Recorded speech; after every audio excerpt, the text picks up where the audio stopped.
የሌሊት ስራ የምትሰሩ ሰዎች አዳር ስራ የምትሰሩ ሰዎች ሉላ የጠየቀችው የእናንተም ጥያቄ ነው ብዬ ገምታለሁኝ። ምንድን ያለችው ነርስ ነኝ በወር ውስጥ 15 ቀን የሚሆነውን አዳር ነው የምሰራው ወይም ናይት ሺፍት ነው የምሰራው ችግር አለው ወይ? መቼ መተኛታችን ነው ወይስ ምን ያህል መተኛታችን ነው ችግር የሚፈጥረው ብላ ነው የጠየቀችኝ። እኔ ሳልሆን ኤክስፐርቶች ምን ይላሉ የሚሉትን ነገሮች ነው እያቀረብኩላችሁ ያለሁት። በተቻለኝ አቅም መጽሐፍ ሀሳብ ጥናቶችን ሳቀርብላችሁ ችግሩ ይሄ ነው መፍትሄው ይሄ ነው ብለው የሚያቀርቡትን ሰዎች ነው። ዜና ይመስል ኔጌቲቭ የሆነ ነገር ብቻ አላቀርብላችሁም። ይሄ ግን ብዙ መፍትሄ የሌለው ነገር ግን ማወቅ ያለባችሁ ነገር ስለሆነ የተወሰነ ነገር ልበላችሁ። 2007 ላይ የዓለም ጤና ድርጅት ከአይኤአርሲ የሚባሉት ኢንተርናሽናል ኤጀንሲ ፎር ሪሰርች ኦን ካንሰር የሚባሉት ክላሲፋይድ ያደረጉት ነገር ፕሮባብል ካርሲኖጅን ይሄ ካንሰር ኮዚንግ የሆነ ነገር ሊሆን ይችላል ብለው የማታ ስራን አንዱ አድርገውታል። ግሩፕ 2A ይሉታል። ቤዚክሊ አኒማሎች ላይ በተደረገ ጥናት አረጋግጠው ኦብዘርቬሽናል ስተዲዎች ደግሞ ሰዎች ላይ አንድ አይነት የሆነ ነገር በተደጋጋሚ በማየት ሳይወዱ በግዳቸው የማታ ስራ መስራት የሌሊት ስራ መስራት ፕሮባብል ካርሲኖጅን ነው ለካንሰር የሚያጋልጥ ሂደት ውስጥ ያስገባቸዋል። ይሄ ግምት ሳይሆን ባዮሎጂካል የሆነ ፋክት ነው። ምክንያቱ ምንድነው? ከዚህ በፊት በእንቅልፍ ዙሪያ የሰራውላችሁ ቪዲዮ ሰርኬዲየን ሪትም የሚባል ነገር አለ። አይምሮአችን ውስጥ ሃይፖታልመስ ውስጥ ያለው ሱፐር ካያዝማቲክ ኒውክሊየስ የሚባለው ሰርኬዲየን ሪትም የሚባለው ነገር ሙሉ ቀን መደረግ ያለበትንና መቆም ያለበትን ነገር ብዙ ስራ እንዲሰራ የሚያደርግ ነገር ነው። ይሄ ከስም የዘለለ ነው። ስሙንም ነግራችሁ ነገ መጽሐፉን ካነበባችሁ ነገ እነዚህ ጥናቶቹን ሄዳችሁ ካያችሁ ግር እንዳይላችሁ ነው። ሰርኬዲየን ሪትም የሚባለው ነገር ራን የሚያደርገው ሃይፖታልመሳችን ውስጥ ያለው ሱፐር ካያዝማቲክ ኒውክሊየስ የሚባለው ነገር ነው። ይሄ ነገር ከባዲ ቴምፕሬቸራችን እስከ ሆርሞን ፕሮዳክሽን እስከ ኢሚዩን ሲስተማችን ብዙ ነገር ነው ያለው። ይሄንን ነገር ነው ሜጀር አድርገው አይተው ኮንሲስተንሲ ያለው አንድ አይነት የሆነ ውጤት ሲያዩ ይሄ ነገር ፕሮባብል ካርሲኖጅን ነው ለካንሰር ሊያጋልጥ ይችላል አንድ አይነት የሆነ ነገሮች አለ ብለው ያሉት። ስለዚህ ምንድነው ስፔሲፊክ የሆነ ነገር ማወቅ የምትፈልጉ ከሆነ የተወሰነ ነገር ብላችሁ ቤዚክሊ ሜላቶኒን የሚባለው የእንቅልፍ ሆርሞን በመባል ነው የሚታወቀው፣ ግን ብዙ ስራ ነው ያለው።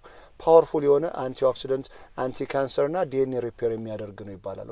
ሰውነታችን ውስጥ የዛጉትን ነገሮች ፊክስ የሚያደርግልን ከካንሰር የሚከላከልልን ዲኤንኤያችንን ሪፔር የሚያደርግልን ሴሎቻችን ሴል ፕሮግራም ዴት የሚባል ነገር አለ ወይም ኤፓፕቶሲስ ይሉታል። እነዚህ ነገሮች በአግባቡ እንዲሰሩ የሚያደርገው ሜላቶኒን ፕሮዳክሽን ነው። እንቅልፉን ሌሊት የሚተኛ ሰውና ቀን የሚተኛ ሰው እኩል የሜላቶኒን ፕሮዳክሽን የለውም። በዛ ምክንያት ነው ፕሮባብል ካርሲኖጀኒክ የሚባለው። ሌላው የሆርሞናል ፕሮዳክሽኑ ኬዮቲክ የሆነ ስቴት ውስጥ ይገባል። ኮርቲዞል መመንጨት ባለበት ሰዓት ሳይሆን በሌለበት ሰዓት መመንጨት ይጀምራል። ኢንሱሊናችን ሰውነታችን ውስጥ ያሉትን የስኳር ነገሮች ለማስወገድ የሚመነጩት ኢንሱሊናችንንም በኔጌቲቭ ኢንፍሉዌንስ ያደርገዋል። ረሃብና ጠጋብ የሚሰማንን ሲግናል የሚሰጡንን ለብተና ግሮለንንም በጣም ያወዛግባቸዋል። እነዚህ ነገሮች ለውፍረት፣ ለስኳር በሽታ፣ የሜታቦሊክ ሲንድሮም የሚባሉ ነገሮች ውስጥ በማስገባት ክሮኒክ ኢንፍላሜሽን ውስጥ ተገባላችሁ፣ ሲስተሚክ ኢንፍላሜሽን ውስጥ ተገባላችሁ። ሰውነታችሁ ያለቅጥ ይቆጣል።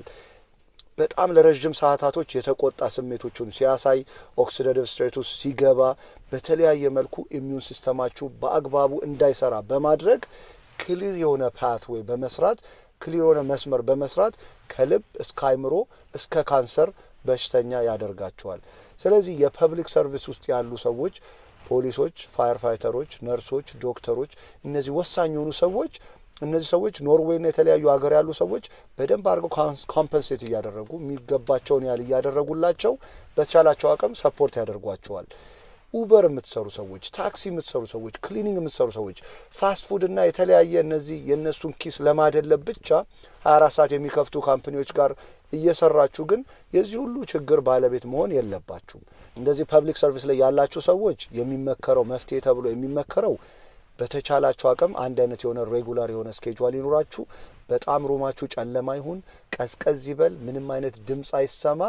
ከዛ በዛ አንድ አይነት የሆነ ስኬጁል በማድረግ ሌሎች ብዙ የሚጠቅማችሁን ነገሮች መጨመር ነው። እነዚህ ኤክሰርሳይዝ ማድረግ፣ ኒውትሪሽናችሁ ላይ መስራት፣ የተለያዩ የሚጠቅማችሁ ነገሮች ትንንሽ የሚመስሉ ግን ብዛት ያለውን ነገር በማድረግ በቂ ሰፖርት በማድረግ ፍቴ የሚባለው ነገር ውስጥ ትገባላችሁ። ከዛ ውጭ ያላችሁ ግን በተቻላችሁ አቅም ሞያም ይሁን የሆነ ነገር ተምራችሁ የሌሊት ስራ ከምትሰሩ የቀን እንደምንም ብላችሁ ብትገቡ የተሻለ ነው።